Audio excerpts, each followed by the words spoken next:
Dear teachers, here we are again to start with our second academical session. And this time we have two speakers, okay? Two speakers that are going to be sharing with you and with us, with everybody, important ideas, okay? The first one is Miss Berta Samano, licenciada en Enseñanza del Inglés, maestría en Innovación Educativa, ha dado clases de inglés por más de 20 años en diferentes niveles educativos. Asimismo, es catedrática en la Universidad de Guanajuato en la licenciatura de Enseñanza del Inglés, impartiendo clases para la formación de futuras y futuros licenciados de la enseñanza del inglés. Actualmente también colabora como consultora académica en el área de inglés para Educalibros y Textos S.A., impartiendo cursos a maestros de diferentes instituciones en México. Okay, so Berta, you are here, welcome you. But I have to present Jonathan Loza. They are going to be together working with us, okay, sharing important tips for us. Jonathan Loza ha estado involucrado en el campo de ELT por más de 25 años en áreas de enseñanza en aula, además de participar en el desarrollo de programas y materiales para la enseñanza del inglés. Constantemente participa en congresos y convenciones internacionales ligados a la enseñanza del idioma inglés. Actualmente se desempeña como director general en Educalibros y Textos, empresa dedicada al desarrollo y la comercialización de libros de texto, plataformas y materiales didácticos para la enseñanza de idiomas. Asimismo, colabora con CECSC, una institución que aplica y administra exámenes de certificación del inglés, la cual tiene alianzas con el Institute of International Education y Language Cert para la administración de exámenes in situ o en línea. So, welcome Jonathan, welcome Bertha, and the floor is yours. Are you here? Yes? Yes, I'm here. Yes, good morning. Hi, Berta. Welcome. Hi, Jonathan. Yeah, I'm here too. Yeah. There you are. Hi, everybody. Yeah. Nice to see you again. Thank you. Yeah. Good morning. The floor Hi, is good yours morning. now. Thank Floor you. is- Thank Okay. you. Well, first of all, it's a pleasure to be here. Thank you so much, and hi from Mexico. Yes, greetings. You were on your anniversary, I know. Yes, right? Yes, That's right. 2 days nice. ago. Yes, that's okay. Nice. Okay, so what we are going to present is today, well, my part is using platforms as a tool to enhance your teaching. And then with Jonathan, you will have another part about a specific platform.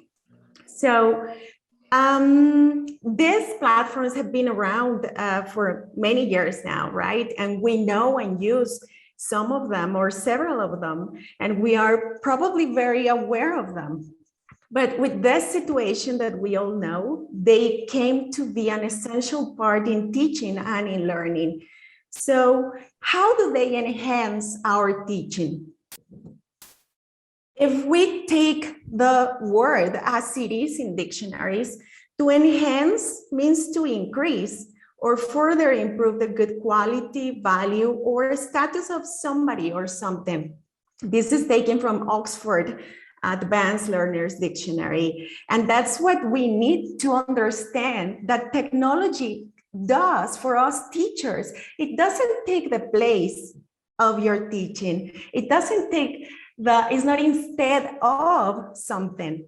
It's something that is going to increase what you already do. What we do goes from our smile, our body language, the way we use the books, the way we use techniques, the way we implement even discipline in the classroom. So we do so many things that we cannot see technology, and in this case, very specific platforms, we cannot see them as something that is going to take my place.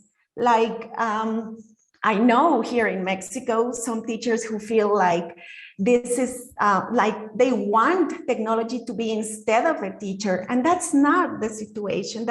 We cannot see technology as an enemy. It has to increase the quality of what we already do. So the transformation that education is undergoing with this introduction of technologies and new methodologies in the language classroom requires different types of effort by those in charge of the delivery of the lessons, which is us, teachers. Also, of course, the principals, coordinators, but it's mainly teachers. The teachers are the ones who have to make this effort for a kind of different delivery of the lesson.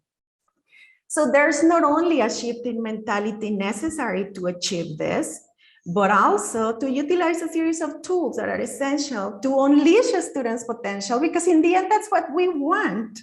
We don't want the students to be depending on us, like spoon feeding them. We really want for them to develop on their own. What is the challenge then?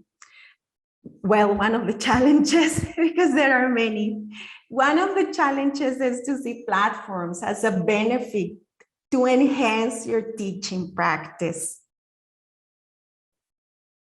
LMS is what we take for learning management systems. That's what they mean. And it's what we know as platforms.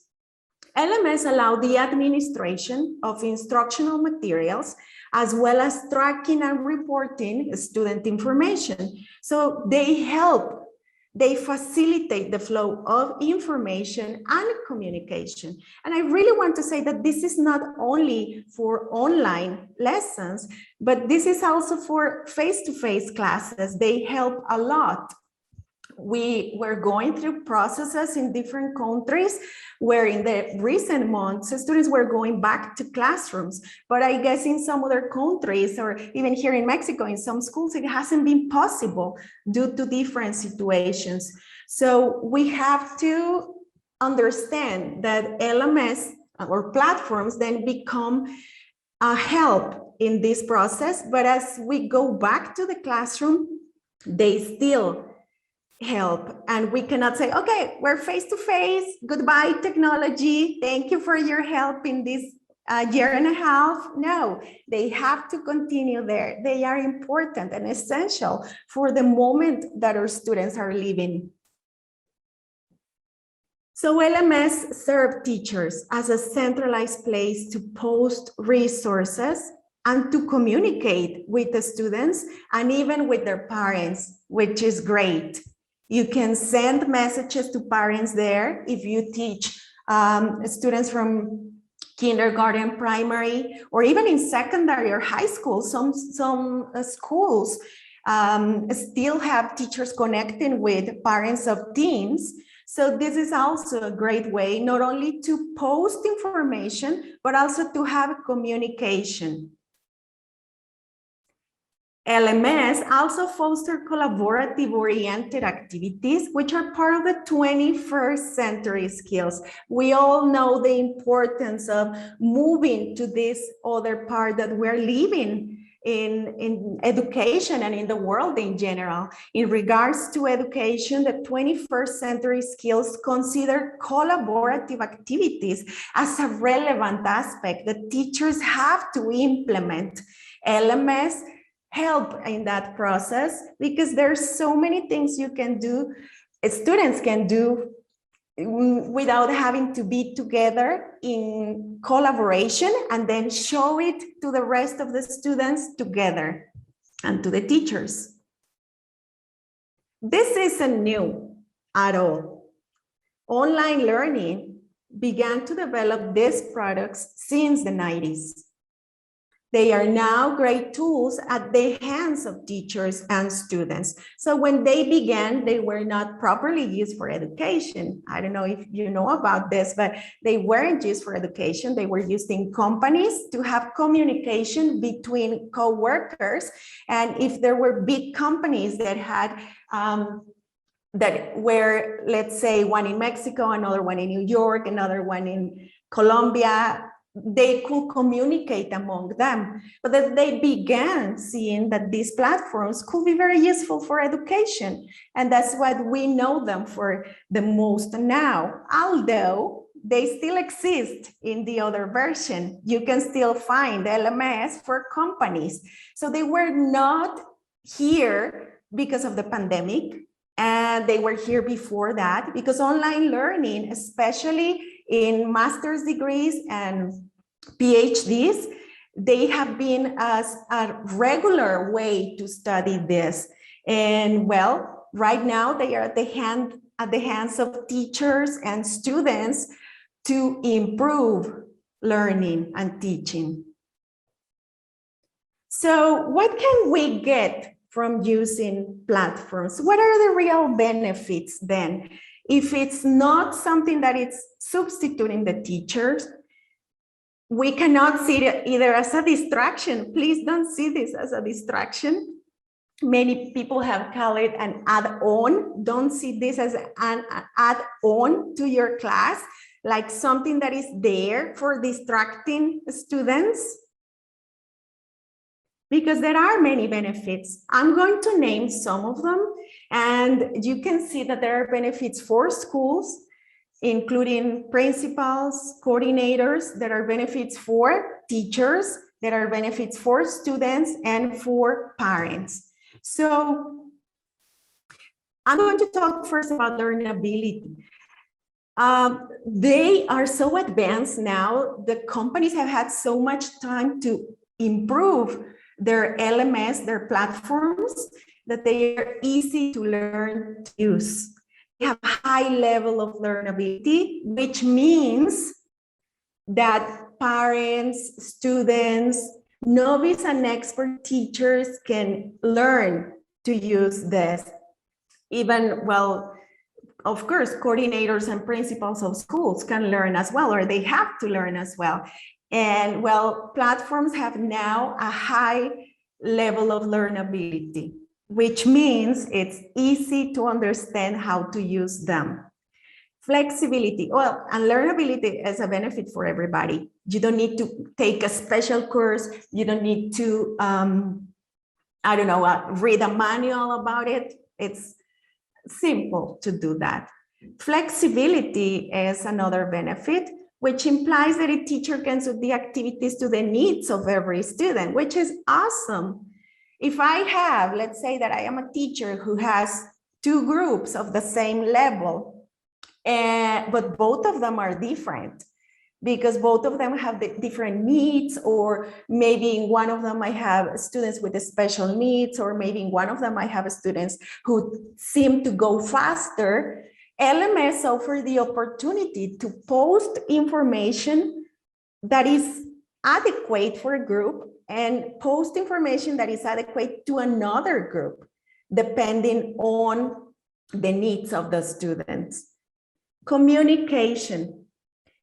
Platforms facilitate communication outside the classroom. Most platforms have a chat, which works even if the teacher is not online. So when the students have questions, they type the question to the teacher and the teacher can see it when the teacher opens the session. And students can communicate among them as well in most of them. So this can be possible even when they are not there. Or in some LMS, we can see that the teachers can post announcements for the group even when they are outside the classroom.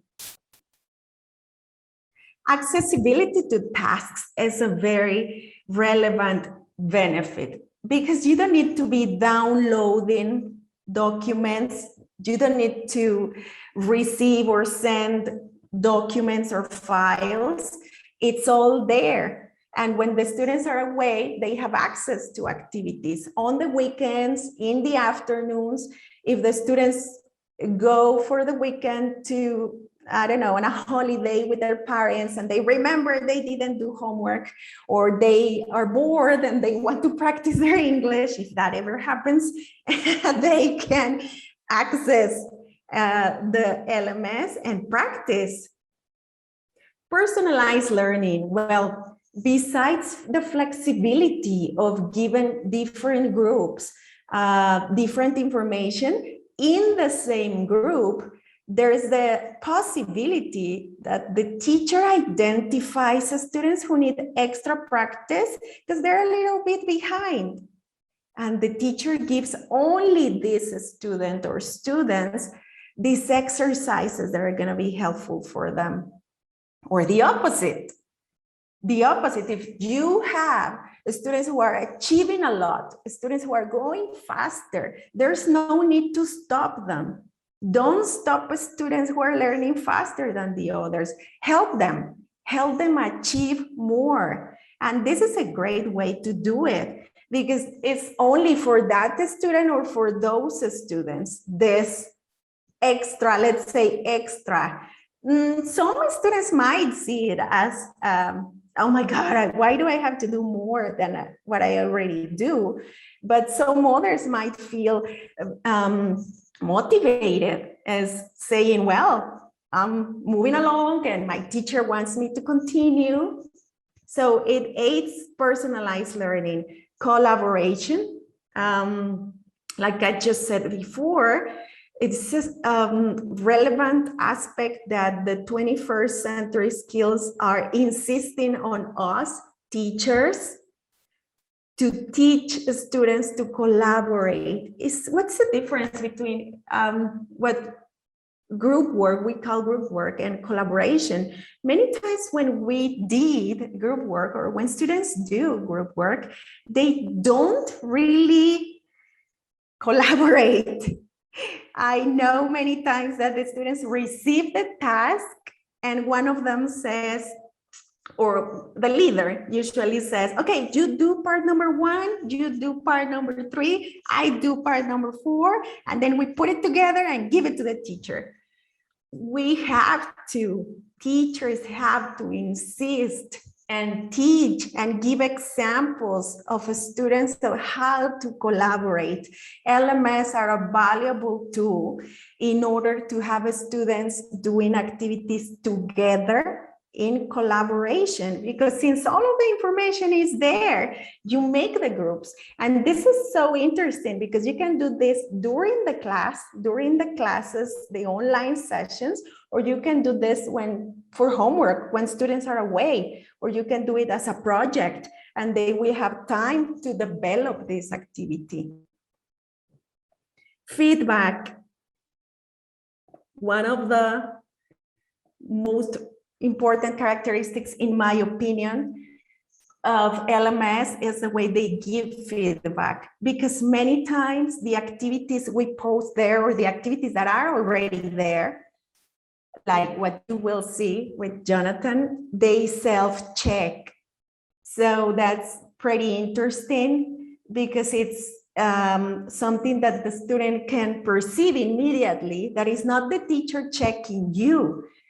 It's not, I don't know if you have been in this situation, but sometimes the students say, ay, me la puso mal, maestra, sí la tengo bien. So in here they can see that it's not the teacher. It's something that is either right or wrong. And they receive the feedback immediately, which is awesome because the students do need feedback. When we don't give feedback to our students, they don't see the purpose of trying anymore. Why would I try if I don't receive an answer? And many times us teachers are all swamped of books and worksheets and, well, in online cases, files and emails and so many things to check. And feedback in LMS is many times automatic as soon as the student finishes. Another characteristic of feedback is that it's there. So let's suppose that you have children or teens and the parents want to know, okay, how are you doing? Let me know about that platform that you're using in school. Can I see?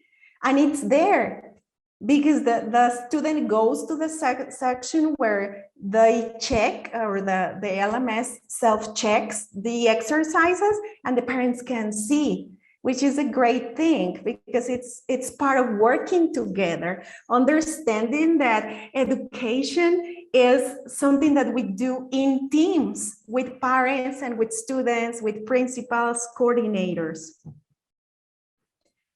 Structure information. Students need to be taught to be organized. And that's really important. That's something kindergarten teachers usually do. They start teaching students, even English teachers, We are very careful with that part, to put the books together, to have this in order, to write the date. And well, LMS offer that advantage that everything that is there, it's a structure, it's organized in different categories. Time saving, one of my favorite ones. Teachers can invest more time in other activities, such as lesson planning. We sometimes give lesson planning for granted, but lesson planning is one of the biggest things we have to do, one of the most essential parts in teaching. Even if you take simple notes, even if you don't do this super long and structured lesson plan, even if you do notes, but it has to be something that you really think about. Think about the reality of your students and the reality of the program, etc., and put it all together. And then besides that, we have to do worksheet. Worksheets for students who finish early, worksheets for homework, activities for the weekend, activities to prepare students for exams. If we work in schools where we have certifications, if we work in schools where we have to do any type of English certification, TOEFL, Cambridge, or any other one, or that we want to prepare students for unit exams, oh my God, I have to do this and I have to do the other one. LMS help with the structures, and the activities are easier to perform. I mean, not to perform, but the teacher really can save some time in this. Continuous monitoring is a plus. Teachers are aware because these LMS have statistics. And in these statistics, I can really see which students are a little bit behind, which of them are working well. And as a teacher, this is great to present to my coordinator, to present to the principal of the school. Principals and coordinators, on the other hand, is the same. They are aware of what is going on because they can see the statistics. You can print the statistics of your groups and you can show them to parents, to whomever needs this. So there's a trend to move from the traditional classroom to a classroom that promotes balance between a structure and learner autonomy. And LMS help these changes. We can not only say, okay, kid, teenager, you do everything. Here it is. Here's the the password. Here's the website. Go and do your thing. No, it's not like that. There has to be a balance that promotes that the teacher is the one in charge, that the teacher is the one assigning activities that I know that are good for my students. But that there has also to be this moment where I give students the responsibility. Okay, I'm doing my thing. Now here, it's your turn. You do your thing, which one of them is learning to become autonomous. LMS aid making this learning process or the learning process a more complete experience. I'm pretty sure you have been talking about this with the other presentations yesterday and today, how even though we have the most incredible technique to teach face-to-face, technology has to be present nowadays.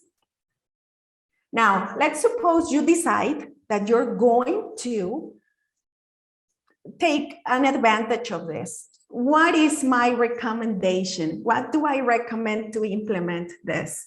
First, start little by little. Both sides, students, teachers, they need to understand that we cannot begin just with a lot of activities. It has to go little by little, think big, but start small. Be patient with others and with yourself. Even if you think, oh, technology is not my thing. Remember this LMS now, they're so amazing. They have, like I said, a high level of learnability. Anyone can learn. Be patient with yourself. Be patient with students. We see them all day in their cell phones, all day on Instagram, Facebook. But when they have to do educational things, sometimes it's difficult for them. Be patient with them. Get to know the platforms. Take your time. Explore the advantages and how these could be useful. Make activities from class connect with activities from LMS. Now, this is something that I really want to stop and talk about it for a moment. Like I stated in the beginning, it's not like this platform is going to be instead of my teaching. So if the teacher makes the mistake, because it is a mistake, to believe, oh, I'm not going to teach anymore, I'm only going to give activities from platforms, what is going to be then the order? Where is going to be the instruction? What about my methodology? So be very careful. Activities you choose, connect. Choose activities well and take time to show students how they link to each other. Technology has become relevant to the process of English language learning and teaching. You can certainly teach English apart from technology. Nobody says that's impossible. You can use your own methods and your own techniques with zero technology, and I'm sure they will be great. But using technology will for sure add benefits to what you can already achieve. Innovation in education is doing things in a new way. I talk about this because it's my master's degree is in innovation in education. And I really get asked a lot if innovation necessarily means technology. Of course not. Innovation in education implies coming up with a different approach, using a different process, asking for a new product, using a different strategy. The important thing about innovation is that you take students to a higher level of thinking. In the end, that's why we innovate. In the end, that is why innovation in education exists, not for a benefit of the teacher, but for a benefit of the students. So technology is definitely something that will give more to our students. I want to finish my part of the presentation with this quote by George Couros, who's an educator and speaker from Canada. Technology will not replace great teachers, but technology in the hands of great teachers can be transformational. Yes, totally agree. Totally agree. That is true, Bertha. Thank you. Thank you so much for this presentation, right? Thank you so much for the important information you shared with us. Okay, thank you. I think you are going to keep connected because at the end of also Jonathan's presentation, we have something interesting for you to say thank you, right? Thank you. Yes, okay. Jonathan, here you are. We are waiting for you. Okay. Yeah, thank you, Patricia. Thank you. Yeah, I'm going to share my screen. And yes, well, in order to exemplify what Berta has already said, I want to show you, just give me a second because I made a mess here with this. I'm going to use Black Swan Edu TV, which is the platform that we are working with. You know, this platform, Black Swan Edu TV, is from Black Swan Publishing House, and I want to exemplify those benefits that Berta said in her presentation. I'm going to follow her structure, what she was saying, because you know, I work in an organized brain way, you know. But I'm going to follow Berta's presentation in order to show what she said.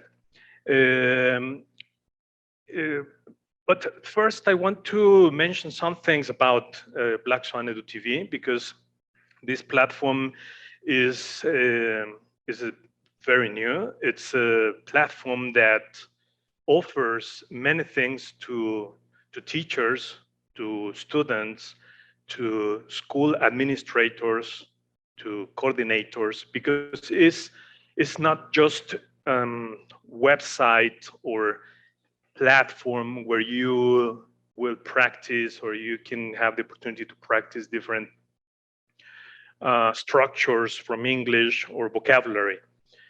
Black Swan Edu TV offers schools a whole environment, for your students, for your teachers. It keeps records of what students are doing all the time, what teachers are doing all the time. You can offer different things to your students, because usually most of the platforms are aligned to a particular curricula from a series or a book. So what you can offer on an LMS to your students is completely tied to the program of the book or the series, or what the company, the publishing house is offering. In Black Swan, this is completely different. Another benefit with Black Swan is Black Swan Edu TV is that it works with all operating systems. It means you can use it with Android, with Mac, with Linux, with Windows. So it gives or allows students to work in any device. You can use it on a smartphone or tablet or laptop or PC. And this is really good, because today this is well known that most internet users connect through a smartphone. And you, as Berta said, you have to provide the content in a very easy way to access, because otherwise, if you complicate this thing that is not like the best thing, or the favorite thing students are trying to see, it's like other applications. So you have to offer these kind of things in a very accessible way in order to keep their attention during the courses. So Black Swan Edu TV, you can use it in any electronic device, any operating system. This is really good. It's adaptable to screens. So if you see this in your smartphone, it will see perfectly. The layout, the screens, the displays are going to be very clean and very easy to use, very user-friendly. This is something that the developers were working, well the company, was looking for, the experience of the user. This is important to say, because when we talk about software, extra practice, LMS, or any other kind of website where students could be practicing their lessons, it's sometimes it's complicated. Today people, most internet users don't want to go to websites. That's why the boom of applications, because we want everything to be fast and easy to use. So with Black Swan Edu TV, you're going to have this without any problem.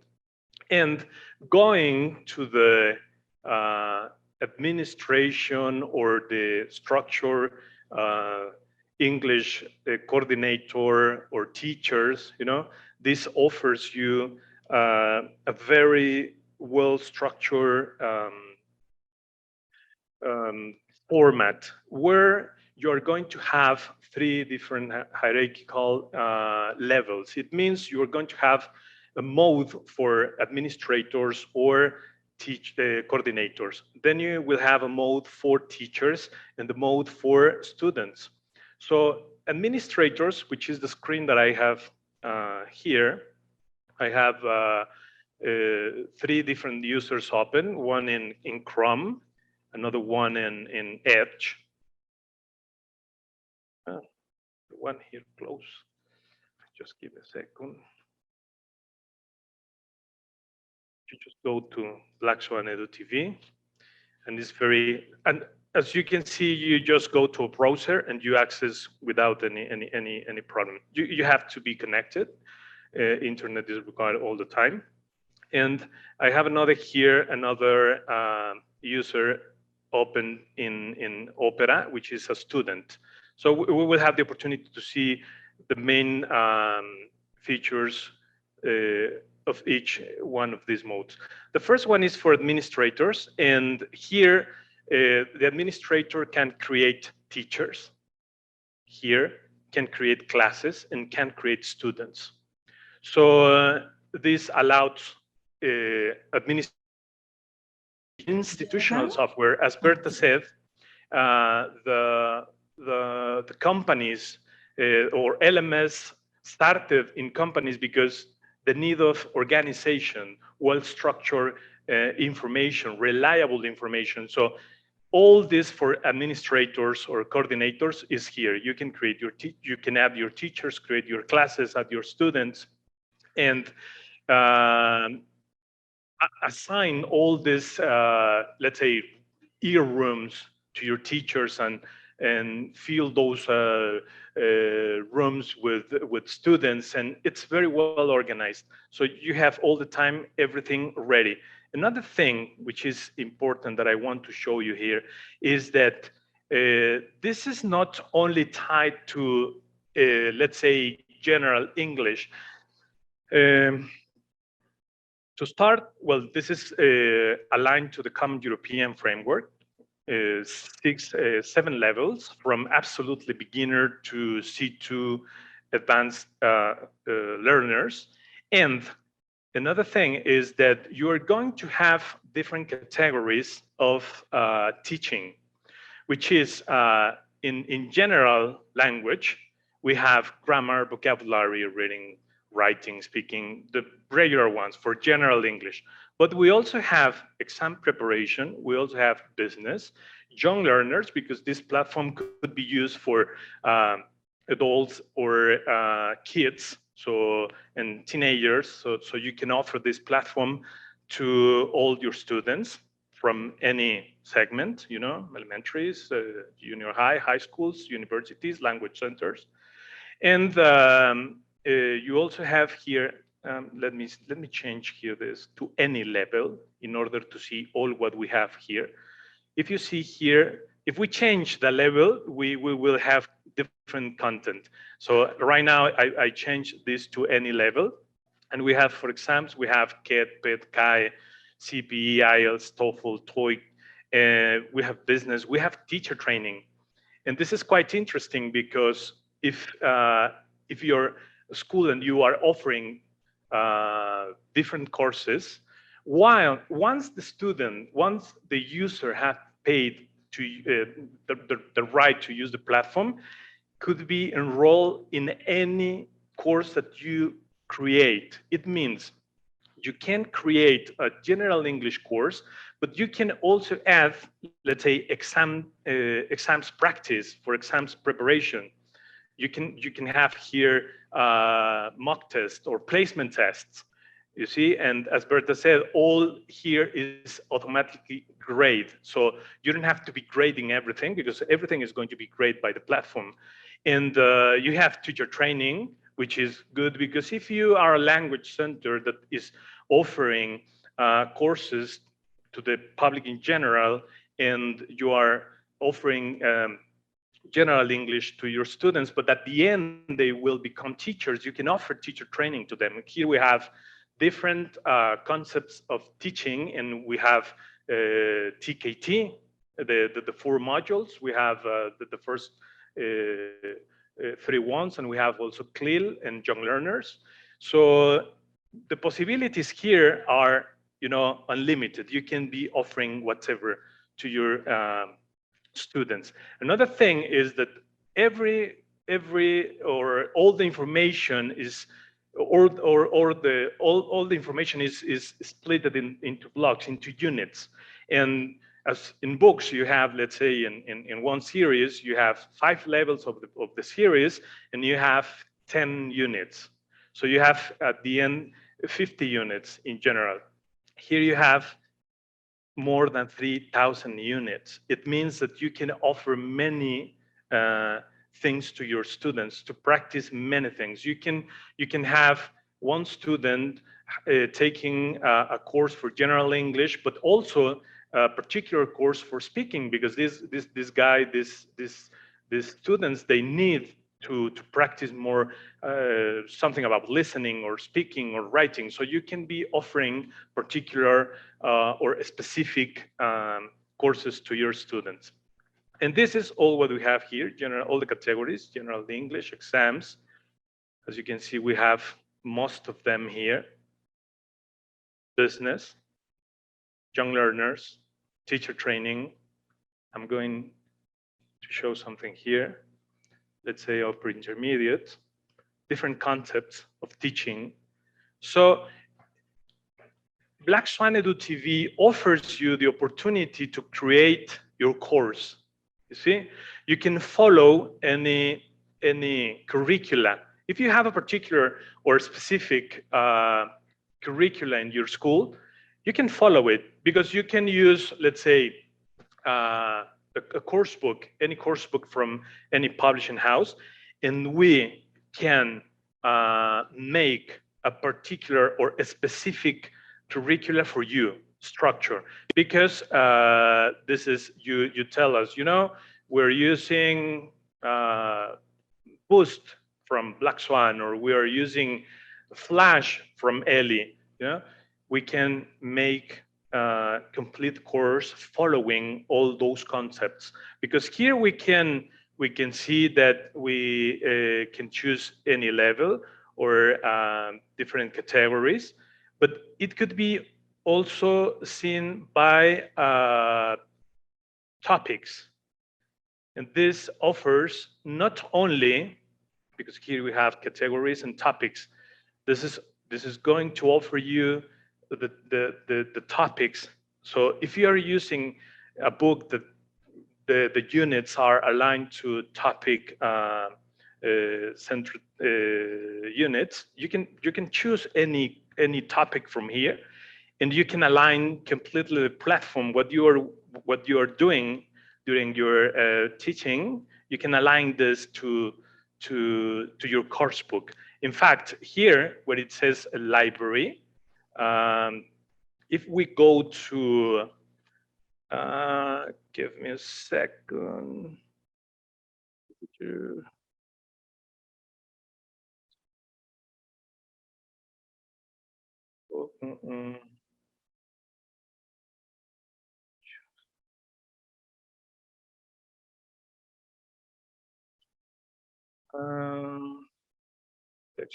Here, this is a demonstration user, but here in library there's a folder that says course books.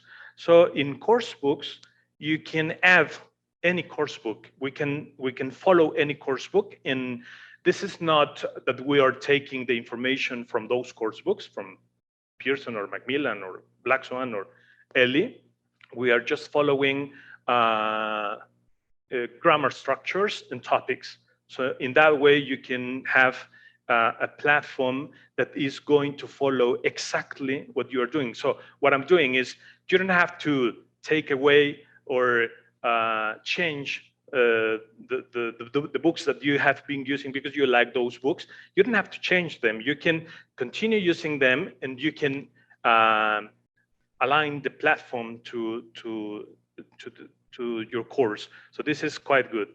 And this is the user of an administrator. Here you can also create different units.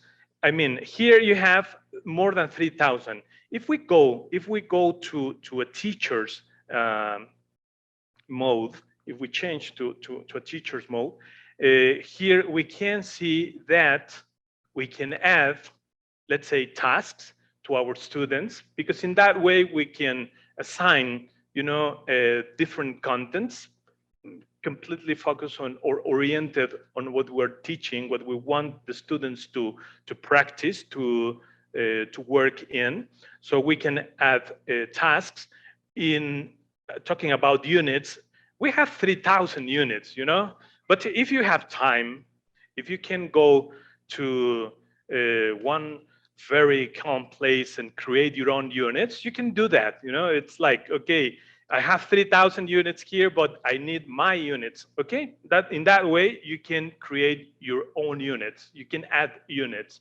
You can also add placement tests or different activities in order to completely follow the course that you are doing.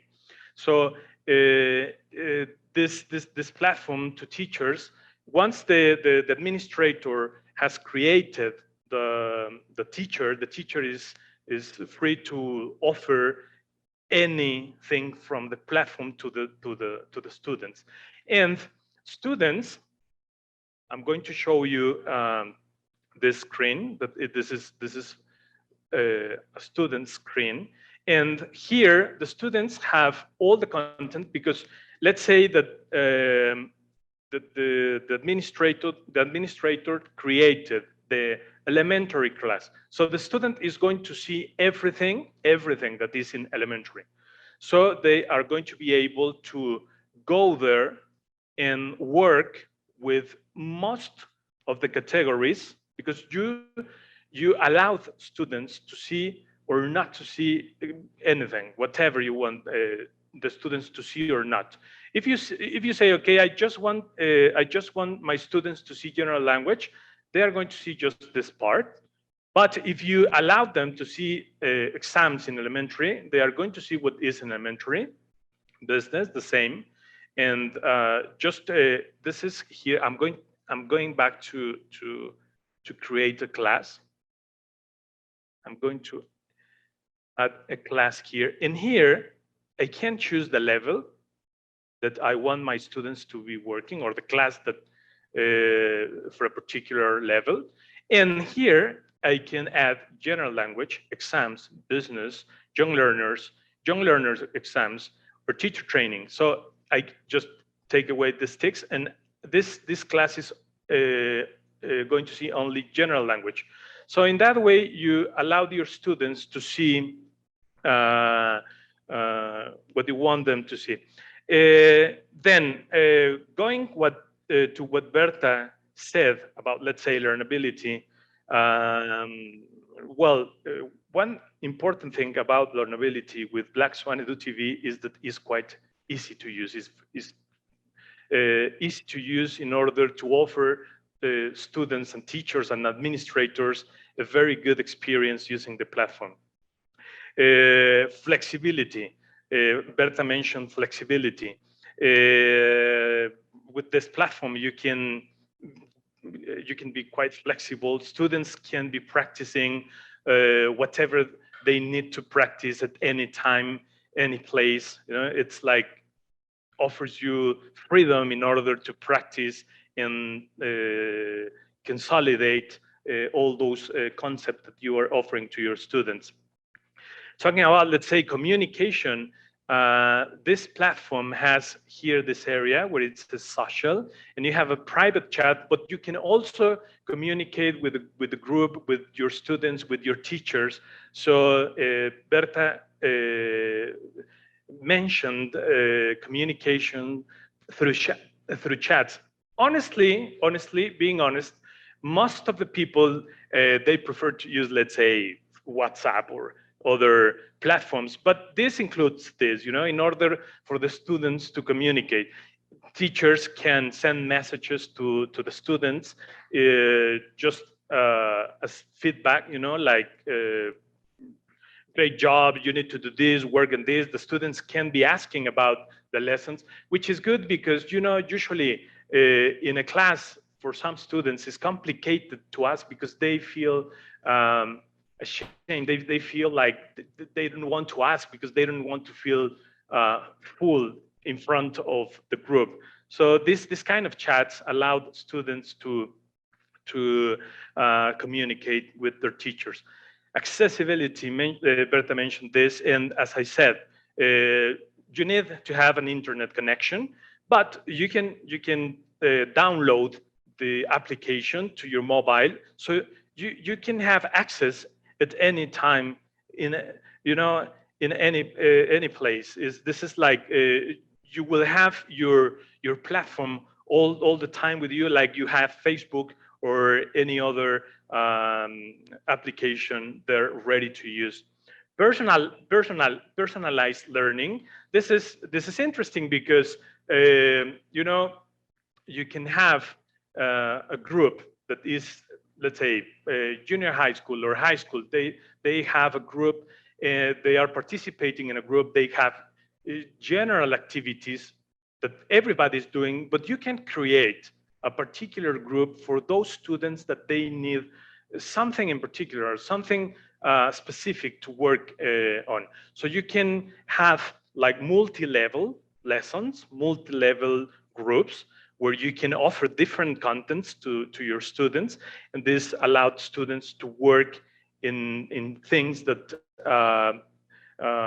will give them the opportunity to improve their skills. Collaboration, definitely.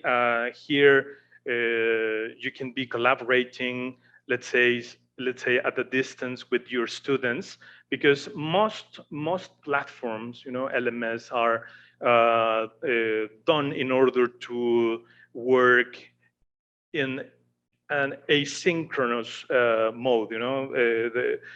Working like synchronous is different with a platform, but once you give the opportunity to your students to work, because sometimes if this is for language center, sometimes students, they have to work and they don't have time to be working at the same time. So at any time they can do their activities, and then they can collaborate with you with all what you assign. Feedback. This is feedback. If we go to, let's see, students, all your students, and let's choose this guy, Ricardo. And here I have the grade book. Well, this guy doesn't have anything here. Let's choose another one.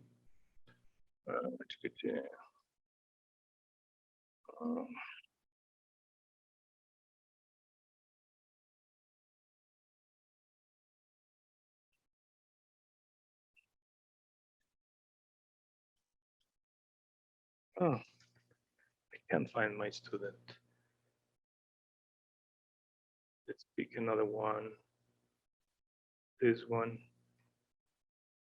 Grade book. Nothing in here. But you can go to you can go to the students, and here I have one that have many. It's because you have many students, Jonathan. That's it. Yeah, this is as I said, this is we allow the teachers to use it just to try it, and they create many. That, let's see here, this guy. Okay. Here. It wouldn't be possible. But yeah, once you go to gradebook, once you go to the gradebook, you can see everything that students have been doing, and you can see also by activities the kind of the category, how many time they spent in the platform working. Here is one. Let's see. This.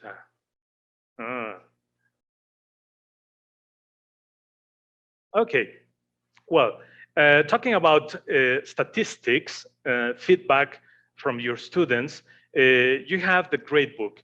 This gradebook is offering you all the information. Let's say what the student was doing. Obviously, the percentage of the activity, 90%, 80%, 100%. How the time he spent doing the activity. And you can organize all these activities by categories. So about feedback, you are going to have everything from your students. So you can offer them like very focused feedback. Like you take, if you have a group of 30 students, you can take those 5 or 6 students that are having problems with the structure that you already taught that week. So you can take those students and practice again with them those contents that are not clear for them. Time saving, Berta mentioned also time saving. And this is nice because usually when you are teaching online, like it's happening everywhere, you can focus, let's say, if you have your students online, you can focus on production, and you can be talking to your students and ask them to speak or to learn new vocabulary, or maybe this is a good opportunity for you to teach grammar because you have your students there. So this online time is like gold right now. So allow them to work, let's say, to work on reading or writing, because they can do writing in the platform, and other activities about just practice and consolidation on the platform. So this will give you time to offer them or to practice with them like things that are crucial, because this thing about the pandemic, what has affected a lot is speaking with the students, because right now they are not speaking. So this gives you the opportunity to work, focus on those activities while you have them online. And continuous monitoring, Berta mentioned this. This was the last thing she mentioned. Once you go to the gradebook, you can have all the information about what your students are doing, and you can see if they are working or not, when it was the last time they logged in. So you can monitor them in order to see if they are doing well, if they are attending the lessons, if they are working well with all the tasks, because once you create the class, you offer them, let's say, all the contents for elementary, but you can assign particular content to them, specific content to them. So you can monitor if they are learning, if they are getting what you are offering, what you are instructing to them. So in general, Black Swan Black Swan EduTV offers many things to your students, to your teachers, to your coordinators, because if you have many teachers and you have many students and you have coordinators or administrators, you can have everything well organized, and you can see what your teachers are doing, what your students are doing. You can have different classes, but everything is going to be well organized, as you can see in here. And another thing is that we offer institutions the opportunity to customize the platform with your colors, your branding, your logo. So this will give teachers and students this experience of, I'm going into the institution platform, an institutional platform. So in general, Black Swan EduTV offers you really good things. And as I said, if you want to use the platform alone for practice and different contents to teach to your students, is good. If you want to use it with a course book, we can align the contents. It will take 2 weeks or 3 weeks to us to follow any course book from any publishing house. And you just, if I saw a comment from a teacher here that he said that there were not LMS or digital tools with a particular book that he's using is here in the chat. But if you don't like the platform that your textbook has, but you like the book, but you don't like the platform, we can offer you the opportunity to have a platform following exactly what you are doing with Black Swan Edu TV. And as I said, I want to highlight this. There's a mode for administrators. In fact, this part in the administrators mode, you can have guardians for the little ones, because usually with the very young learners, there's the need from an adult to be monitoring what the student is doing. So there's that space for parents to be checking what their kids are doing and what the teachers are offering to practice, and they can see all the grading about what these little kids are doing. The platform can be used or could be used from students, let's say 5 up. This is good.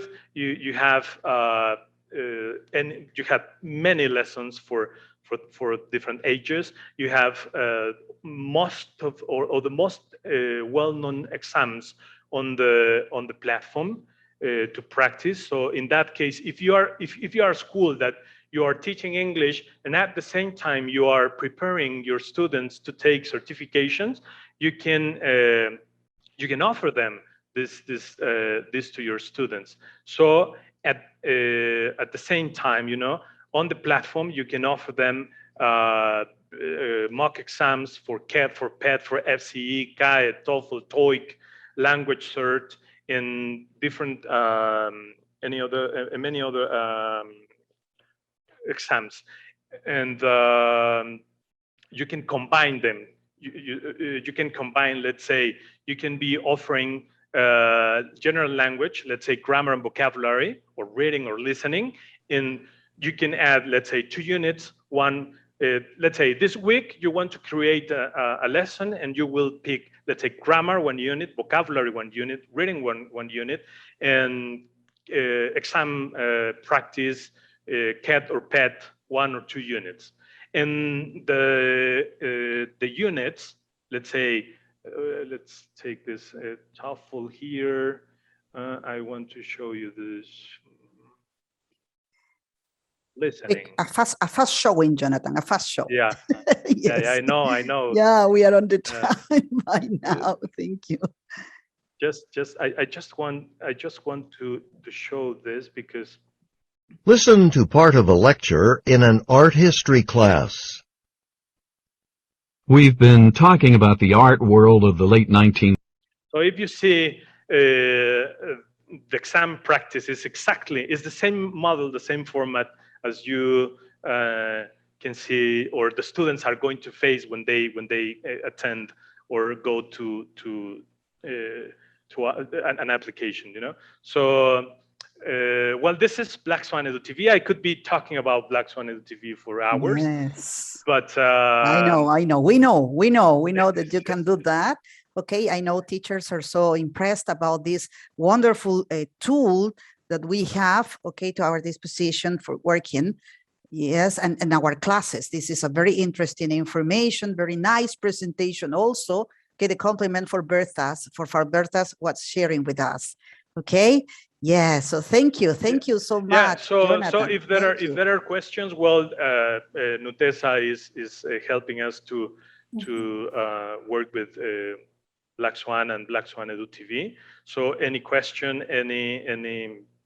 anything you want to need, or even if you want to have a try, if you want to use it, we can offer trials for you to use the platform and see how it works. So, Yes, Patricia, Lourdes, Fiorella, thank you very much. Teachers, thank you very much for being here. And thank you, Berta, for helping me with this. And we have something for you. We have something for you so fast to say thank you. Let me share my screen. Jonathan, please. Okay. Yes. Okay, let me share. And we are going to continue, right? We are going to continue with our next speaker. Yes, we are going to continue with our next speaker, and this is just for you to say thank you. Oh, sorry.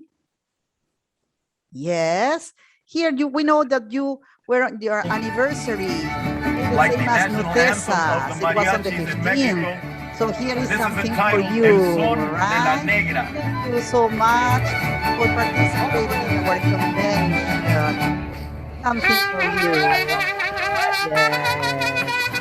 Happy anniversary, you too. Yes. Happy anniversary. Yes. Here we are. Yes. So thank you so much. And this is for you. Flowers for you, Bertha, and chocolates for you, John. And a big thank you for this Thank you. wonderful presentation. Thank you so Thank much. you so much. Thank Thanks you for so being much. No, here. thank you. Okay, thank you. Ah, And what else we have? Who comes next? Lourdes. First of all, let me make you remember you something, right? We were placing a link in the chat box. Yesterday was the same. Okay, so you fill it yesterday, you fill in it yesterday, and it was for your yesterday certificates. And today, remember that the certificates are going to be awarded daily.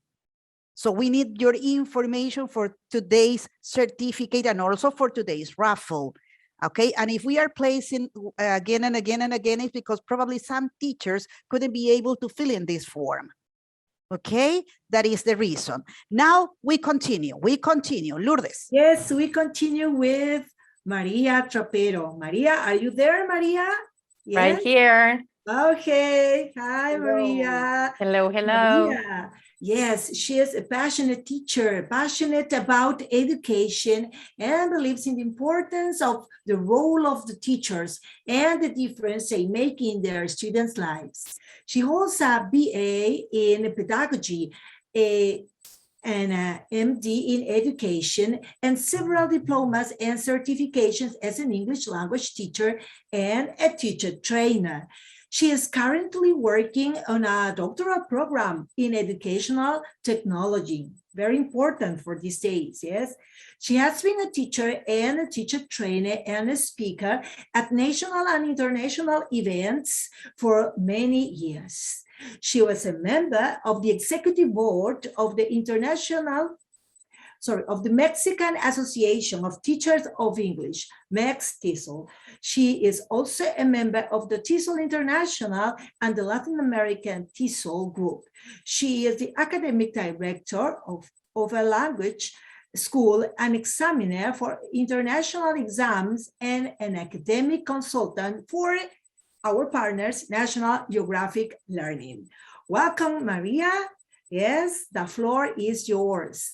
Thank you very much. Thank you for that warm welcome. And I am also in Mexico, so I'm also celebrating independence today. So thank you for that. It was not meant for me, but I enjoyed it very much. Thank you very much. Okay, And today we're going to be talking about active learning, some methodologies and ideas for teaching and for making our classes more interactive, which is something that we want, right? We're going to talk about different things and show you a couple of ideas and exercises. And especially at the end, we're going to talk about escape rooms, which is something that we can use as a strategy for making our classes more interactive. All right, so we have little time and a lot to share, so let's go. These are the goals for today. This is what we're going to be concentrating on. We're going to talk about what active learning is and why use active learning and successful implementation of active learning and addressing challenges. And then we're going to talk about escape rooms, okay? But I would like to start by asking you a couple questions so that we get to know each other a little bit, okay? So my first question is, tell me something about yourself using one adjective. Please type it up in the chat, okay? Just one adjective, only one adjective to describe yourself.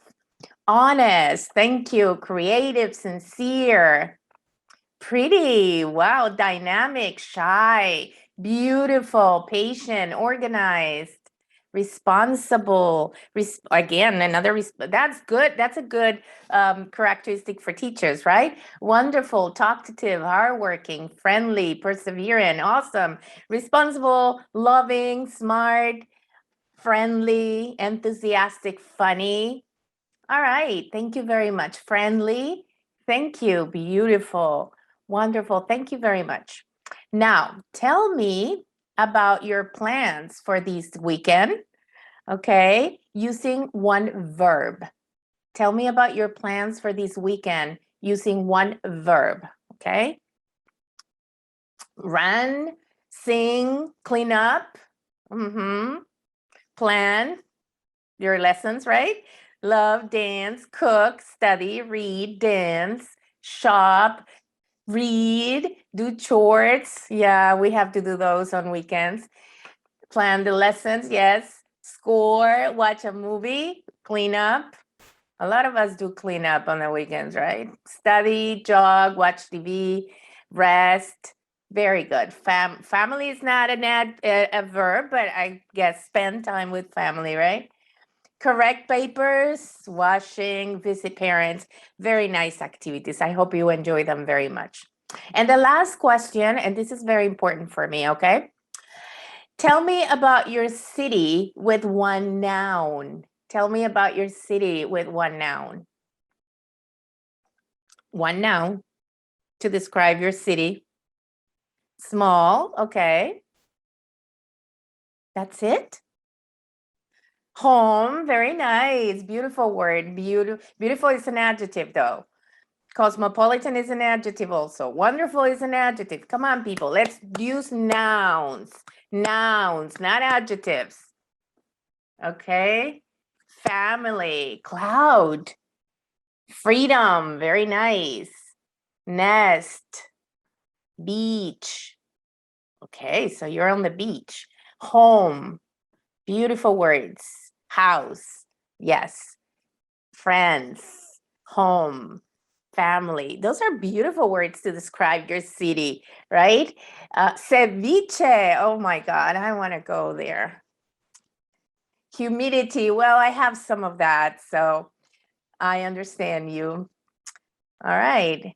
History, Venezuelan people. Nice. Pachamanca. Okay, I'm going to have to study about that and figure out what that means. Okay, thank you very much.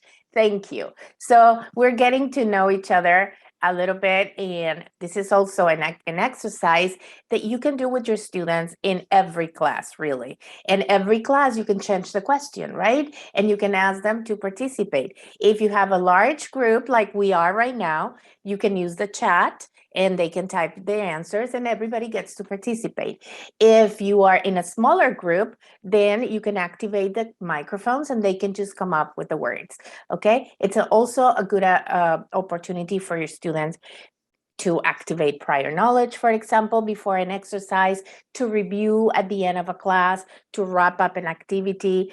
There are many different uses for this type of activity, okay? So this is just one example that you can use for making your classes more interactive. And remember that interaction is oral, but also written. So this is an opportunity to interact. Okay, so let's begin with a question. What is active learning? And I'm going to ask you to please go to this menti.com and use this code, or you can use your phone and scan this QR code, okay? And you can, let me see, it's not activated here, but you can you can scan this QR code, or you can go to menti.com and introduce this code, okay? And we're going to, with 3 words, tell me, what do you think is active learning? 3 words, isolated words, okay? No sentences, no long explanation, just 3 words, okay? And let's take a look.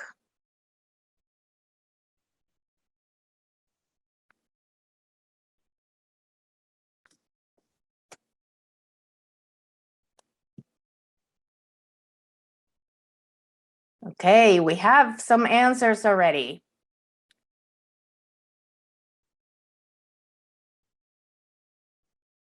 Let's see, let me share.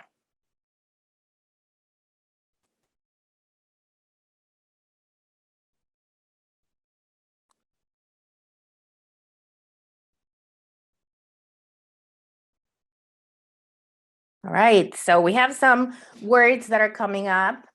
Technology, interactive, role-playing, fun, dynamism, fun, motivation, participation, meaningful. Thank you for your answers. Keep them coming, keep them coming. And this is going to grow as you come up with your words. Meet, skills, participation, motivation, technology. Okay, so technology can play a very interesting role in active learning, but motivation is still the biggest word here. Can you see? Can you see how big it is? Technology, engagement, participation, role playing, meaningful. I love that word. Engagement, active, skills, participation again, role playing. Okay. We only have 9 answers, you guys, and there are 157 people in this session. So let me see. Maybe we need to share that link and put it in the chat. Maybe you haven't been able to access. There it is. In case you were not able to access, the link is in the chat. Okay. So please introduce your words so that we can have a little bit more interaction here.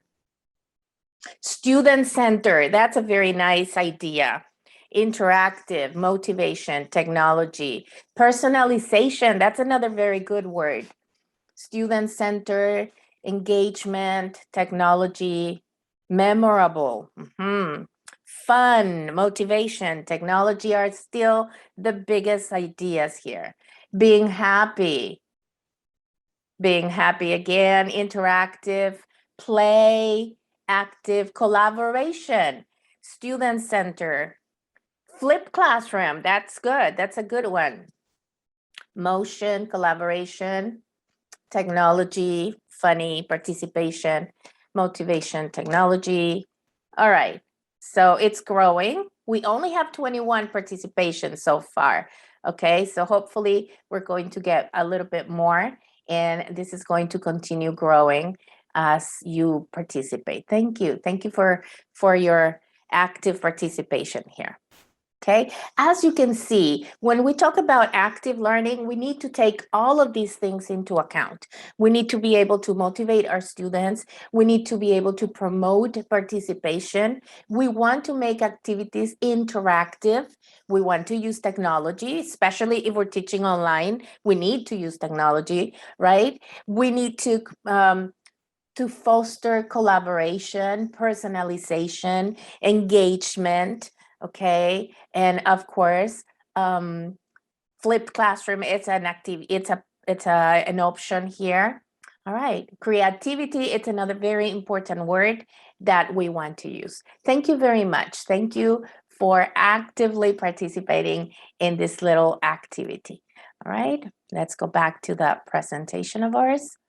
And here we go.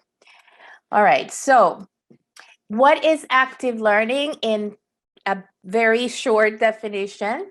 Anything that we do, any method, any strategy that we use to get our students involved and participating and engaged with the materials and the resources that we have to make the class meaningful. Okay, to make the class meaningful. That's the objective.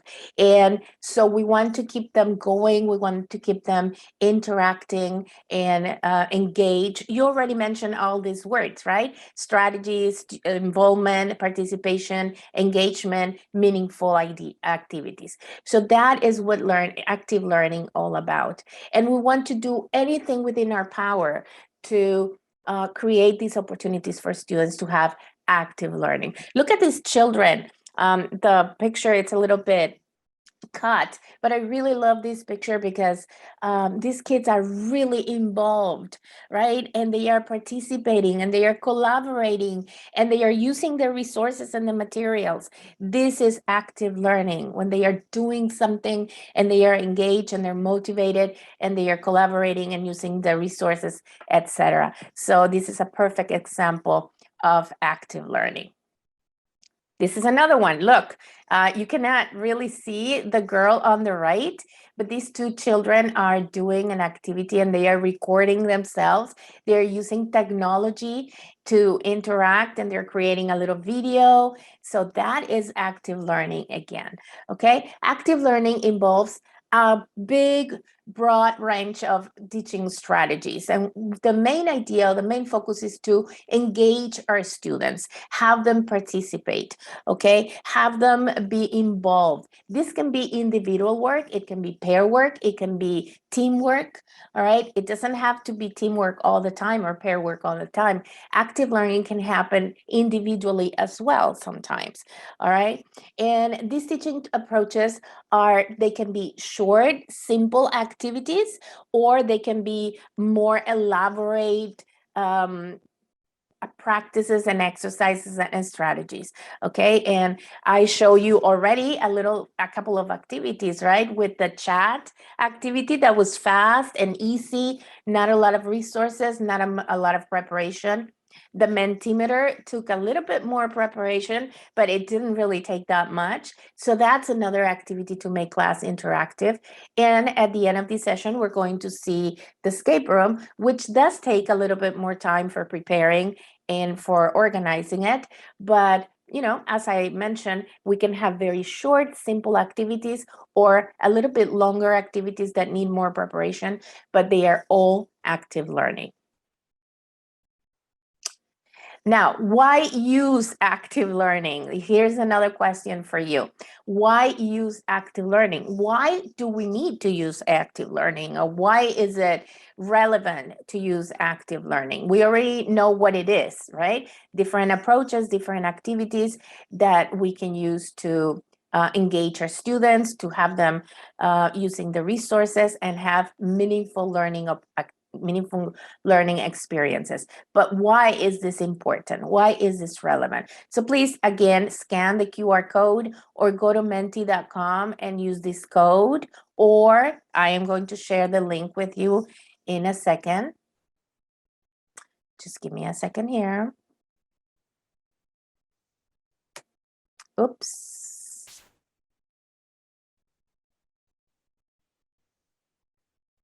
1 second, please. Technology is a wonderful resource, but sometimes we have to be dependent on them, right? So here it is. And I'm sharing that link with you.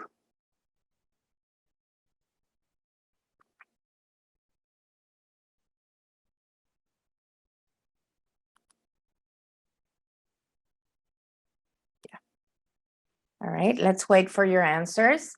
And here we have a couple already. Why use active learning? Because it makes our classes more meaningful for our students. Yes, definitely. Active learning makes it more meaningful. To keep student focus on task. Yes, because it is meaningful. Because it reinforces important material, concepts, and skills. Yes. Because students deserve to have fun while learning. That is true, definitely. Okay, any other ideas?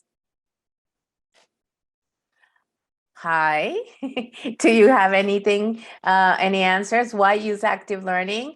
Because it's an excellent resource for students learning, because students learn better if they apply concepts. Yes. Because they feel they can communicate. Any other reasons why active learning is important? Okay, to make students, our class totally meaningful and memorable, to make students confident and not be afraid of making mistakes. Yes. Okay, because it increases motivation. Yes. To make students reinforce what they are learning. Yes. Because it is purposefully. Yes. and students can learn better if they apply concepts. Make students confident. Students don't realize they are learning at a time. That is so true. Sometimes they are doing the activity and they're having fun, they are enjoying themselves, and they don't realize that they are learning and they are developing skills, etc. And it also builds self-esteem through conversation with other students. Yes, definitely. Definitely. All right. Thank you. Thank you very much. And invites them to participate. So class is theirs. Yes. Okay. Thank you. Thank you for interacting and participating. All right, so here are some reasons that you already mentioned them all basically, but these are the reasons that I have for you why active learning can help improve students' outcomes, right? Number one is the benefits to use such activities are many, including improving critical thinking skills. You didn't mention that one, and it's important. Increase memorization and transfer of new information. Increase motivation, you mentioned that one already. Improve interpersonal skills so they can communicate with each other and they can learn to interact with other students. And decreases course failure. It helps them, right? And you can have hands-on, integrative, and collaborative active learning experiences, and they can have high levels of achievement and personal development. Students feel good about themselves when participating in these activities, okay? And also it has some emotional feeling and a positive effect on students, especially on their motivation. Yes, definitely. Thank you very much. All right, we're going to talk a little bit about how to implement successful, how to have a successful implementation. All right, how can we do active learning, or how can we incorporate active learning into our classes and have success? Okay, and look at these children again. They are having a cooking class and they are interacting and they are speaking and they are learning and they are using their resources and they are having fun, as you mentioned, right? And probably this is a cooking class. If this is done in English, for example, they may think that they are cooking, but they are actually learning English at the same time, right? So that's what active learning is all about. So we're going to talk about choosing meaningful activities or questions. This is important. Whenever we choose our exercises, we have to keep in mind that we want our students to have fun, to be motivated, to be engaged. And whatever we do and whatever activity we choose, it has to respond to the objectives that we are trying to achieve, to the goals of the unit, the goals of the course, etc. So make sure that the activities that you choose are meaningful and that they respond to the objectives, okay? Also, explain your rationale to your students. Tell them, look, this is important that we have these type of activities in which you interact because this is going to help you this, and that, right? It's going to help you with your pronunciation. It's going to help you with your speaking skills. It's going to help you remember information better. It's, all the benefits that we already talked about. We can explain them to our students so that they are aware of why this crazy teacher comes with all these crazy ideas, right? Because we want to motivate them, because we want to engage them, etc. So if you explain that to your students will be more willing to participate and to be engaged in these exercises. Develop a facilitation approach. Have steps, follow certain routines, and take things into consideration. And we're going to talk about this in the next slide too. And finally, gather and record feedback. It's always a good idea to take notes, and after an activity, you talk to them and you tell them, oh, you did very well here, you did very good here, and you could improve a little bit here. So you give them some feedback and they understand how well they are doing. If you are going to assign a grade, make sure that you explain your system of grading, like with a rubric, for example. so that they understand that when you give them feedback and you give them a grade, there is a reason for it, okay? And when I was telling you about a facilitation approach, take the context into consideration. Make sure that whatever activity or exercise that you're going to be doing responds to the situation that you have, the number of students, the age of your students, the class that you're teaching, the objectives, the room, the resources, the space, the day, the time of the day, if it's early in the morning or in the afternoon, or it's right after recess or right before they go home, things like that, right? Consider the interaction. Do you want students to work individually? Do you want students to work in pairs? Do you want students to work in teams, etc.? So you decide what the interaction is going to be. I always recommend to have some personal work first before they go into the pair work or the group work. Having some personal work first, it's going to have the resources or what they need to be able to participate in the pair, with the pair and with the group. Okay, for example, assign them, I don't know, like, okay, everybody, look for 5 words in this text, and everybody find 5 words. Okay, everybody works on their own, right? Now get together in pairs or in teams, and now you're going to write sentences using those 10 words that you found together, right? So there is some personal work first, and then they go into the pair or the group work, and they do whatever they're going to do. They bring something into it. They don't come empty-handed to whatever work they're going to do, okay? Keep students on task and make sure that you monitor the work that they are doing, give right instructions, help them if they don't understand, or if they are if they start the activity but they are lost. Well, you can help them and make sure you can even stop the activity and say, hey, it seems like there are some questions here. Let's clarify it. So you clarify it, etc. So keep students on task and make sure that you're monitoring at all times. Then you can do wrap-up activities. After you do whatever activity you're doing, you can have, okay, everybody, let's sit together. What did you think about the activity? Did you enjoy it? Make sure that they give you their opinion. Also, they can share their answers or the result of whatever discussion or work they did. Or if they work on something, a hands-on activity, they can show their product. Make sure that you wrap it up at the end. And start how you wish to continue. If you want to have active learning or interactive classes, you need to start doing this from the very beginning. When you start a course, make sure that you start by doing these types of activities, because then little by little, your students are going to get used to it, and they are going to expect this type of activities. Whether that if you start a very traditional or very with not a lot of activities in at the beginning, and then you want to bring another and more interactive exercises, students are going to be like, what is this? This is not something that we are expecting, right? But there's always an opportunity to start, and maybe the beginning of a new unit or the beginning of a new lesson, you can start incorporating this. So, but if you start from the very beginning, it's a lot easier, okay?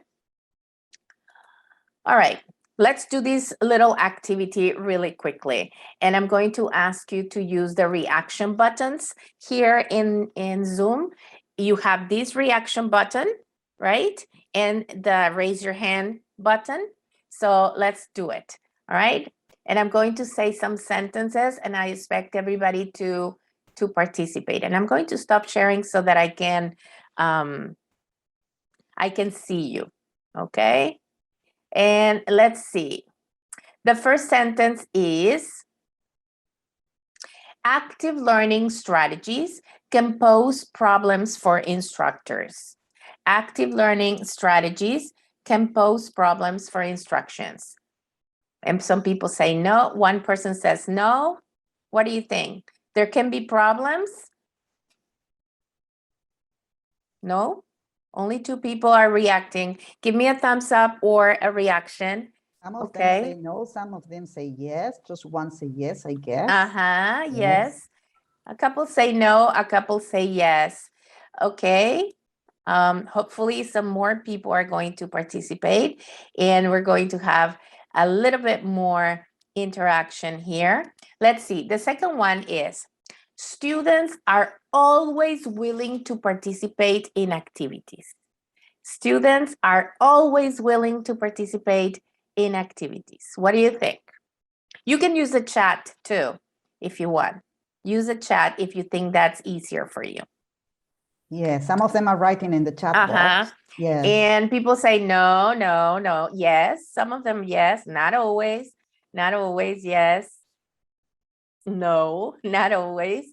They're not always willing to participate. Okay, another one. Activities take a lot of time to plan and implement. Activities take a lot of time to plan and implement. And some people say yes, no, yes, no, yes, yes, yes, yes, definitely. Okay, no, of course, yes, most of the time, sometimes. Okay, one more.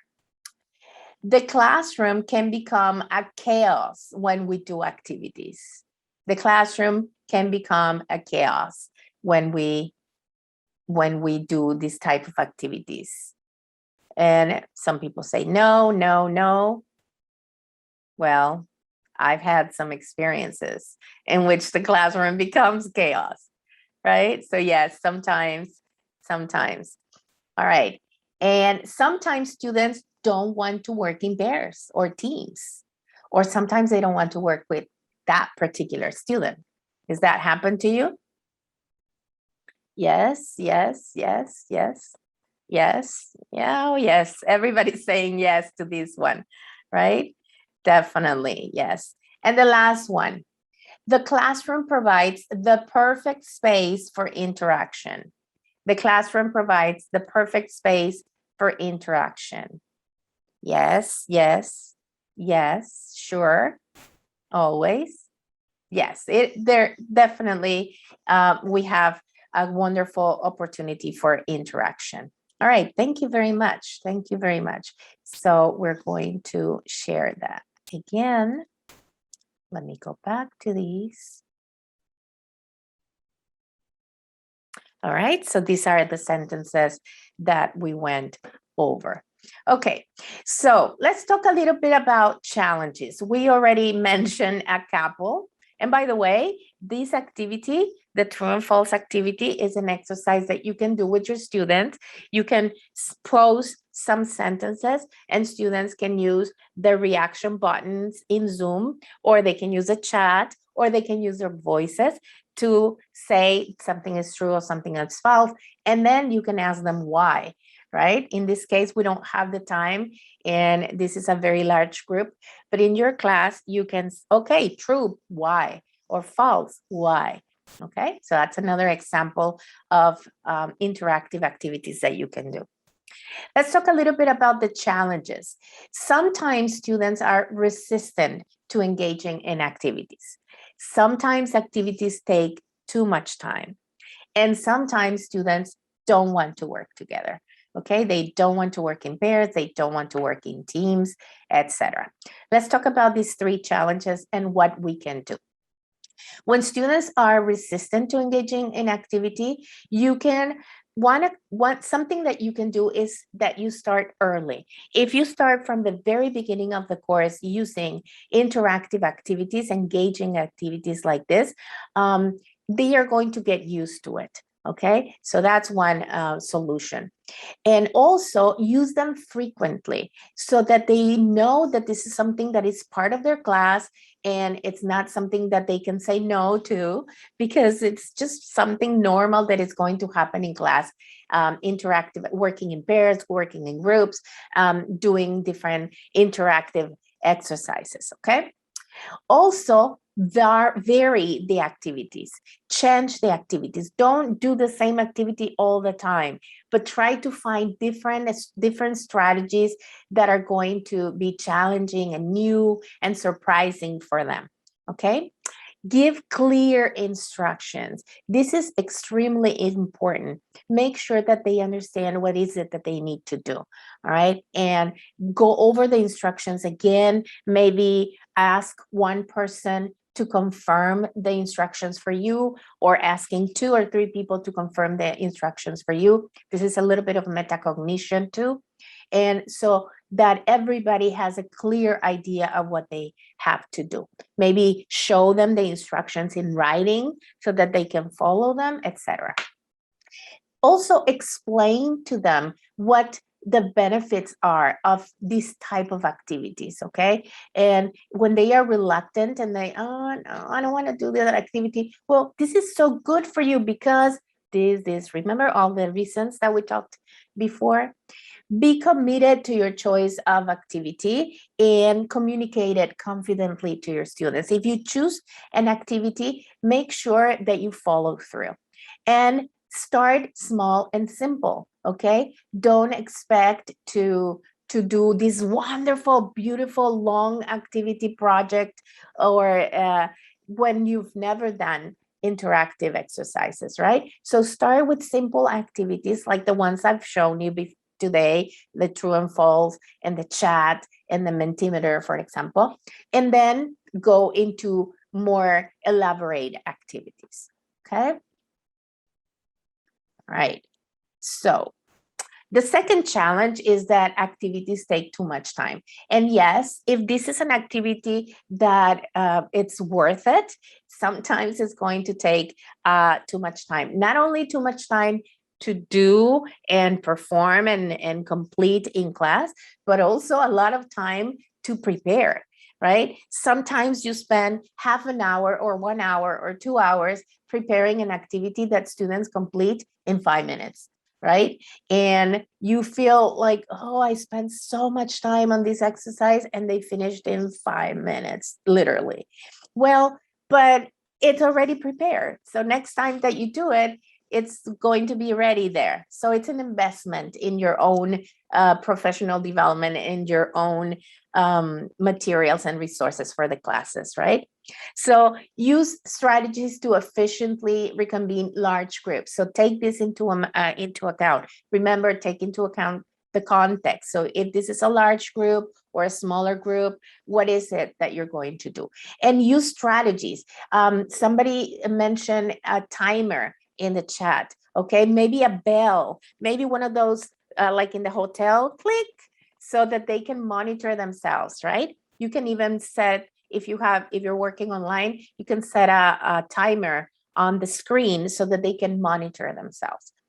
Make sure that you are aligned with your learning objectives, because if you're doing a wonderful activity, but it's not helping you achieve the goals of the unit or the goals of the course, there's no point in doing that activity in this course. All right, so make sure that you are aligning to the learning objectives, okay? And then also consider what students can do in class and what they can do outside of class by themselves. Flipped classroom, you mentioned flipped classroom. And if maybe you can assign some things so that students can bring to class, something that they can do ahead of the activity so that when they come, they are prepared and they have these resources with them, okay?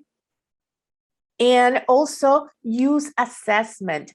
Make sure that you tell them, remember the rubrics that you can use or a little checklist that you can complete and assess students, give them feedback and also give them grades on some of the activities, especially the more, there are some activities that you can actually use as assessment for the course. So instead of having a written quiz, you can do an activity and it can be very interactive and very meaningful. And at the same time, you can use it for assessment, okay?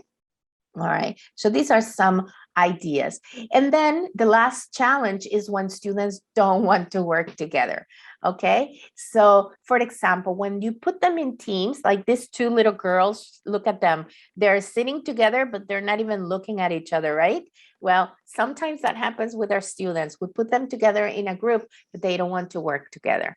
So what you can do is ask before when they get into their groups, before they start the activity, maybe they can do a little something so they can get to know each other, or they can talk to each other about something. For example, you tell them, okay, get into groups, and the first thing that you're going to do, you're going to tell each other what you had for breakfast. Okay, tell each other what you had for breakfast. And so that starts a little conversation. Oh, I had eggs. Oh, me too. Oh, I had juice. Oh, me too.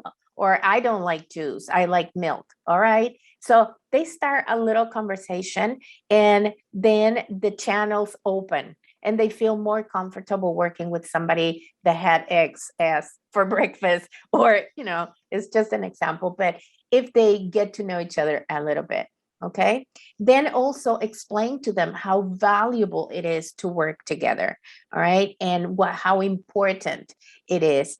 And then also include the people when you tell them, okay, everybody get together, get in pairs. It's up to you. If you leave it open to them, it might be a difficult situation there. There might be some students that are left alone. So you might want to include them in a group. So make sure that everybody is integrated in a group and that everybody feels comfortable in a group. If you know that there is conflict between two students in particular, well, don't put them to work together, right? Because there will be conflict. Or talk to them and make sure that they have clear idea of what they're going to be doing. All right. Sometimes you can assign the teams and the pairs, and they can work like that for the whole week or for the whole unit. And then the next unit, you change the team, something like that. So it's up to you, depending, your students. So you are the one making these decisions. Okay. All right, so we're going to go into an activity that it's called escape rooms. This is an exercise that it's a methodology or a strategy that is very interactive, very involving, and very meaningful. And this is a wonderful example of active learning, okay? I don't know if you're familiar with escape rooms or if you have done. Give me a yes if you have done or work with escape rooms in your classes. Give me a yes. Maybe. I don't see any yeses yet. So this is probably new for a lot of people. Hopefully you're going to be able to incorporate these activities into your classes. So what is an escape room? What is escape room? Escape room is basically a game. Okay, and it's a game that you can do in your class. And here in Mexico, for example, we sometimes have what we call rally. This is a rally. We call it like that, right? So it's a series or a sequence of questions or tasks that students have to complete. And when they complete the first one, they open the next one. And then they complete the second one and they open the next one, and they open the next one until they finish, right? And whoever finishes faster or whoever has the most correct answers are going to be the winners, all right? So that's escape room when you, and you can adapt it to the class. You can actually bring a boxes with locks, okay? And students will have to complete a specific activity or exercise in order to open the box, right? And in the box, they're going to find the next challenge. And then they complete the next challenge and they will be able to open the next one and the next one and as many as you want, okay? How do I create an escape room? Well, you can get boxes with locks, all right? You can set a purpose. You can create a story with puzzles and riddles to help kids or students understand what they need to locate. You can organize the clues and the activities so that they can, the clues can be something that they can write or something that they can say or something that they can build with their hands, okay? You can get everything ready. You can also create a bus, like, okay, we are having escape room on Friday. On Monday, you begin, and you say 4 days until our escape room, 3 days into our escape room. So you motivate them and you engage them and you say, what is this all about? This is a game that we're going to play. So they start getting motivated, right? And take a breath and time to reflect. All right. And use the tools like invisible ink or a black light flashlight, something like that. Riddles and, invisible ink that they can read with a special light or something that it makes it motivating. For some reason, escape rooms have to do with mystery, right? So you can decorate the classroom, you can set up the box, etc. Right now, they have become very popular in the US. For example, there are people that organize parties that are escape rooms, and so all the guests participate in the activity, and it's basically a game, as I mentioned. But of course, we can have a purpose, right? We can have goals that we can fulfill and things that so that students make this becomes a learning opportunity. Okay. What about a digital escape room? If we're teaching online, how can I do escape room? Well, you can use Google Forms, for example. This is one possibility. There are many different possibilities, right? If you use Google Forms, make sure that you create sections. In Google Forms, you can create all of the questions in one, all together, or you can separate them in sections.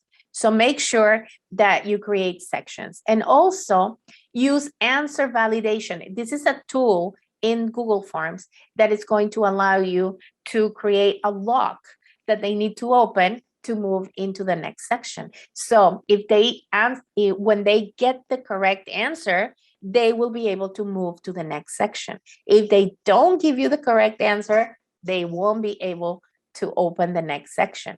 All right. So Google Form allows you to do that.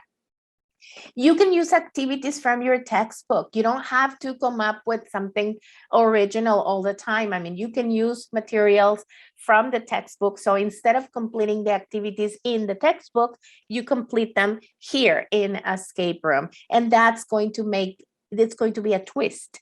So to the materials that you already have. So you don't have to break your head and say, what am I going to do? What do I have to design? Just use the materials in your textbook. By the way, I did this one that we're going to do together. I use one of our books, of course, National Geographic books, and I went into the classroom presentation tool, which is a wonderful tool that makes our lives easier.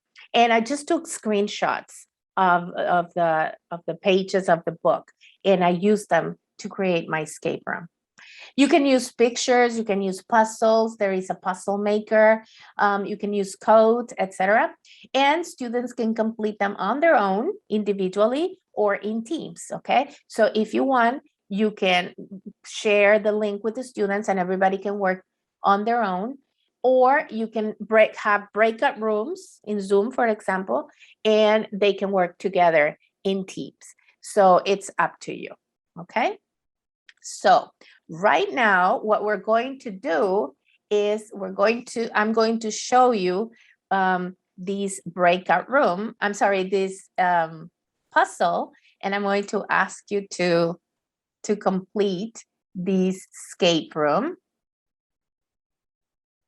And let me just share this link so that you can complete it, okay? And you can have an idea of what this is all about. The link is in the chat, so please click on that link and go and solve the puzzle, okay? Before you go, I have just one instruction that I need to give you. On the last activity, we have a matching exercise, okay? And you have some numbers on the left and you have some boxes on the right. So you have to match the numbers with the boxes. And when you have the numbers in the boxes, of course, they're not going to be in order, right? is instead of 1, 2, 3, 4, 5, it's going to be 5, 3, 2, 1, 4, for example. That combination, 5, 2, 3, 1, 4, that is the combination that you need to include in the answer to finish the puzzle. All right. So are the instructions clear? Everybody, do we understand what we need to do? Anybody would like to repeat the instructions? Okay, let's Yes, go. if you can repeat it, yes, Maria, please. Yeah. All right, number 1, use the link that I share with you and go to the escape room. In the escape room, you're going to find an activity that you need to complete. When you complete the activity, you're going to open the next one. When you complete the second one, you're going to open the next one and the next one. There are 4, I think, altogether, okay? And that is an opportunity for you to experience escape room. This is meant for students in primary, so it should be very easy for you teachers, okay? So let's go. And when we come back, we're going to talk about the escape room, okay? I'll give you only 5 minutes because we don't have a lot of time. So go to that escape room, and then when we come back, we'll discuss it. If you have any questions, we'll be here for these 5 minutes, okay?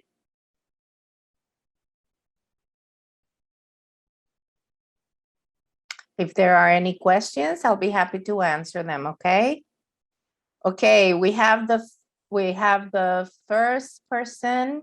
No, wait. Do we have some answers already? Yes, we have one. Norma, congratulations. You're the first one to finish. Thank you. Okay, let's wait for a few more people to complete it, okay? And 2 more minutes. The sequence of number has to be written, for example, 1, 2, 3, 4, 5, direct together, no spaces in between, okay? And it has to be the right sequence of the answers. And if it's not correct, it won't let you open the end of the exercise. That's nice. Teachers are working with this activity. Yes. Good.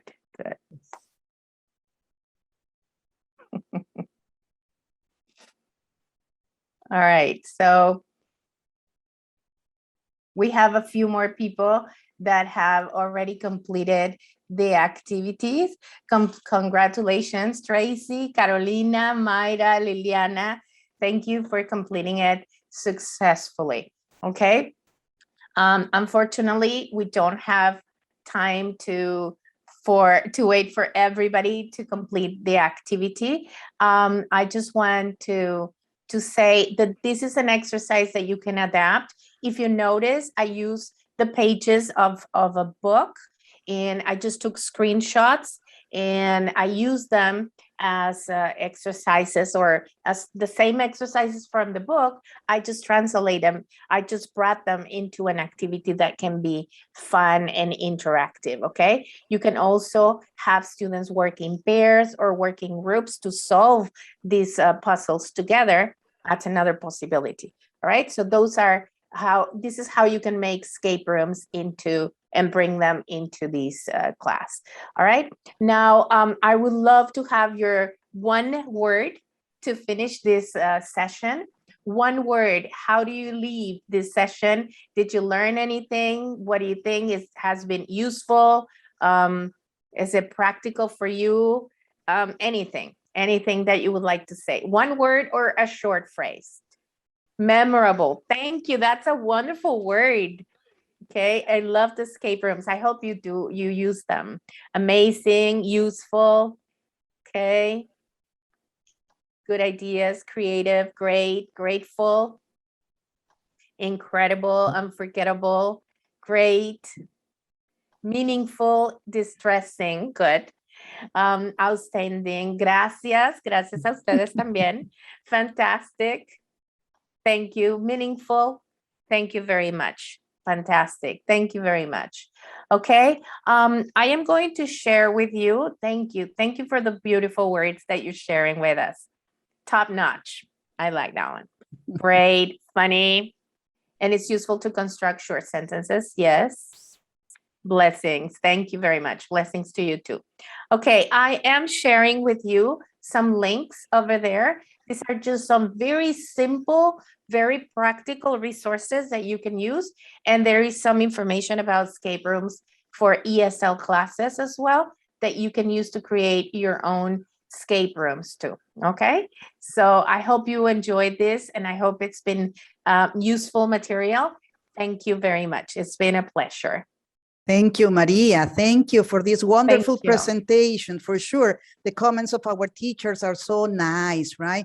They are really happy and with all the ideas you shared with us today. Thank you. And we have something for you to say thank you at the All beginning. right. We were talking about your anniversary. You know, Nutesa is always, we are celebrating our anniversary and it was the same date of your anniversary. So we have something for you to say thank you. Yes, Maria. Yes, of course. Celebrating your anniversary and celebrating thank you so much for this wonderful presentation. Thank you. Thank you a lot. Thank you. If you And ever here we have come to some Mexico, flowers for you. thank Flowers. you. Beautiful Thanks, flowers. Maria.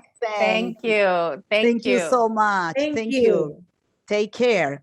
Bye Take care. Thank you. Okay.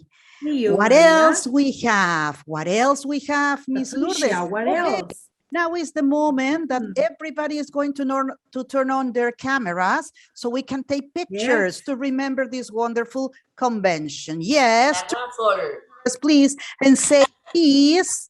Yes, yes, so we can take pictures of Be these ready friendly for a picture. faces. Yes. Nice. Here you are. Here you are. We are taking pictures of you. Really. Yes. Say cheese. Say cheese for the Say picture. hello. Yes. Say hello. Nice.